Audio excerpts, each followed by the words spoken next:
दोस्तों नमस्कार, आप देख रहे हैं इंडिया समाचार। इंडिया समाचार में दोस्तों आपका बहुत बहुत स्वागत है। दोस्तों मिल्कीपुर में जिस हिसाब से चुनाव चल रहा है, जिसमें भारतीय जनता पार्टी, समाजवादी पार्टी और भीम आर्मी, वहीं पर एक मौलिक अधिकार पार्टी भी आ गई है मैदान में, जहां पे मिल्कीपुर में 10 प्रत्याशी कूद चुके हैं रण में। इस रण में कौन जीतेगा कौन नहीं जीतेगा ये आने वाली 8 तारीख को पता लगेगा। लेकिन 5 तारीख के पहले जो चुनाव चल रहा है, जो चुनाव की गर्मी है, उसको देखते हुए जनता में काफी माहौल आक्रामक सा बन गया है। आइए जन मौलिक अधिकार पार्टी के जो भी प्रत्याशी हैं उनसे पूछते हैं वो किन उनका मुद्दा क्या होगा मिल्कीपुर में चुनाव लड़ने का। आइए जानते हैं, उनसे बात करते हैं। सर, आपका हमारे चैनल में बहुत बहुत स्वागत है जी। सर, ये बताइए मिल्कीपुर का जो चुनाव है जी, आप इस चुनाव कैसे ले रहे हैं? देखिए, इस चुनाव में जो हमारे मुद्दे हैं वो सब पर भारी हैं। क्योंकि मैं रामनेश चौधरी और मौलिक अधिकार पार्टी से प्रत्याशी हूँ। मौलिक अधिकार पार्टी जनता के मौलिक अधिकारों की लड़ाई अनवरत कई वर्षों से लड़ रही है। तो आज हम मिल्कीपुर के लोगों से कहना चाहेंगे कि हमें यदि आशीर्वाद और स्नेह मिलता है तो सबसे पहले हमारा मुद्दा है कि यहाँ का जो टोल टैक्स है, इसको हम या तो हाफ करेंगे या तो इसको साफ करेंगे। क्योंकि जो हमारे जनपद वासियों को, मिल्कीपुर विधानसभा वासियों को, तमाम जो गाड़ी वाहन मालिक हैं, जब यहाँ से जाते हैं 10 किलोमीटर में चलते तो भी टैक्स देना पड़ता है। इसलिए इसे हम पूरी तरह से यहाँ से जिले के बॉर्डर में ले जाएंगे या जो जनपद वासी हैं उनके वाहनों का शुल्क माफ करवाएंगे। ये तो पहला मुद्दा हमारा हुआ। दूसरा मुद्दा ये है कि राष्ट्र की जो संपत्ति है उसमें जो औसत आमदनी की जो आय होती है, देश के प्रत्येक नागरिकों का उसमें हिस्सा होता है, उसे वोटरशिप के नाम से हम कहते हैं। तो उस वोटरशिप की लड़ाई हम लड़ रहे हैं, कई वर्षों से लड़ रहे हैं। यहाँ तक 2011 में गोयल कमेटी ने इस मुद्दे को पास किया है, जिसमें 137 सांसदों ने माना कि हाँ, देश के नागरिकों को पैसा मिलना चाहिए। लेकिन ये तमाम नेता जिनको आप देख रहे हैं करोड़ों करोड़ चुनाव में खर्च कर रहे हैं, तो ये जनता के इस पैसे को देना नहीं चाहते हैं। तो इस संपत्ति को, जो आपकी मौलिक अधिकार के अंतर्गत में आता है, ये संविधान के 39 गांव में है कि राष्ट्रीय संपत्ति में सबका अधिकार है, तो ये हम दिलाने का काम करेंगे। दूसरा, इस मिल्कीपुर वासियों से कहना चाहूंगा कि हमारे किसान काफी परेशान नजर आते हैं। ये जो गाय साढ़, इस साढ़ से कई लोगों की हत्या हो चुकी है। इसके लिए पुरजोर सदन में आवाज हम उठाएंगे कि हमारा किसान परेशान ना हो, इनकी व्यवस्था कराई जाए, इन्हें रोका जाए, और ये व्यवस्था कराना सरकार का काम है। तो किसानों की, मजदूरों की, इनकी सबकी लड़ाई सड़क से लेकर सदन तक लड़ने का काम आपका भाई, ये मौलिक अधिकार पार्टी प्रत्याशी चौधरी आर्यन मानव रामनेश चौधरी करेगा। लेकिन जहाँ पे आप बात करें मिल्कीपुर में समाजवादी पार्टी और भारतीय जनता पार्टी, जितने पैसों वाली पार्टियां हैं, उसमें कैसे टक्कर दे पाएंगे आप? जी, यही तो हम चाहते हैं। हम राजनीतिक भ्रष्टाचार को रोकना चाहते हैं कि जब ये राजनीतिक पार्टी के लोग करोड़ों रुपया खर्च करते हैं तो ये बहुत बड़े दानी नहीं है। ये इसलिए खर्च करते हैं कि 1 करोड़ 2 करोड़ खर्च करेंगे तो 50 करोड़ कमाएंगे।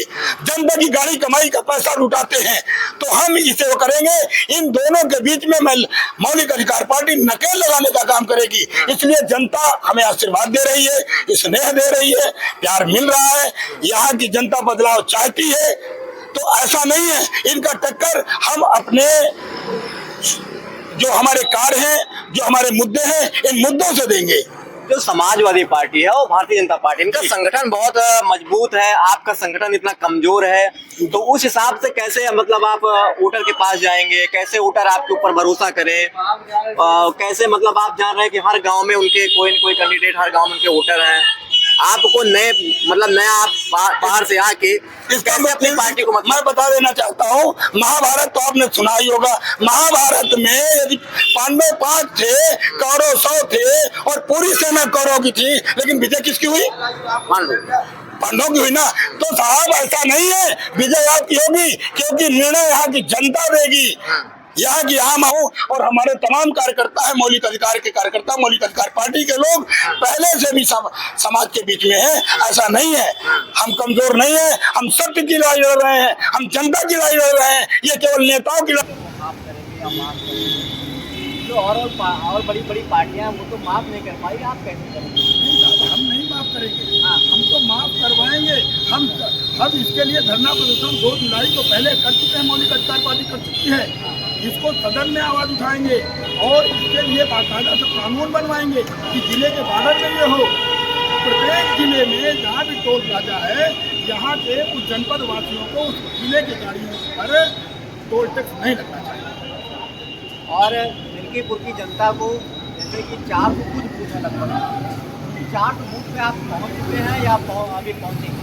नहीं, सारे बूथों पे तो नहीं, हमारे कार्यकर्ता हैं, पहुंच रहे हैं। मैं अनवरत 20 दिन से चल रहा हूँ, गाँव में पहुँच रहा हूँ और गाँव से गरीब आदमियों का सबका मुझे आशीर्वाद मिल रहा है।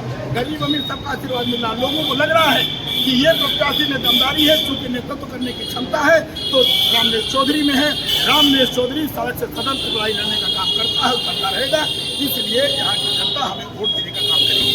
ये जो वोटर होते हैं जब तक बूथ लेवल मैनेजमेंट बनेगा, बूथ पे वोट कौन लाता है? आपका एजेंट लाता है। 4 कुछ बूथों पे आप एजेंटों की तैयारी कर चुके हैं? नहीं, सब कुछ तैयारी हमने नहीं किया। हमने बहुत कुछ अपने जनता पे छोड़ा है। जनता का आशीर्वाद, जनता का प्रेम, ये हमारे साथ है। निश्चित तौर से चुनाव को हम जीतेंगे। आखिरी आपका एक क्वेश्चन ये रहेगा, मिल्कीपुर की जनता को क्या आप कहना चाहेंगे, क्या आप उनको बोलना चाहेंगे आप अपनी पार्टी के लिए? मैं मौलिक अधिकार पार्टी की तरफ से और अपनी ओर से मिल्कीपुर समस्त क्षेत्रवासियों से आग्रह और निवेदन करूंगा कि यदि आपको लग रहा है कि आपका भाई, आपका बेटा सदन में पहुंच करके आपकी आवाज़ बन सके, तो आप हमें अपना प्रेम इसी तरह जिस तरह दे रहे हैं देते रहेंगे। और मैं सदैव आपकी लड़ाई सड़क से सदन तक लड़ने का काम करूंगा। यहाँ से हर एक गरीब आवाम मजदूरों की आवाज़ बनने का काम करूंगा। मौलिक अधिकार पार्टी जिंदाबाद, जिंदाबाद। मौलिक अधिकार पार्टी जिंदाबाद, जिंदाबाद। रामनरेश चौधरी जिंदाबाद, जिंदाबाद। रामनरेश चौधरी जिंदाबाद। देखते रहिएगा आप तक।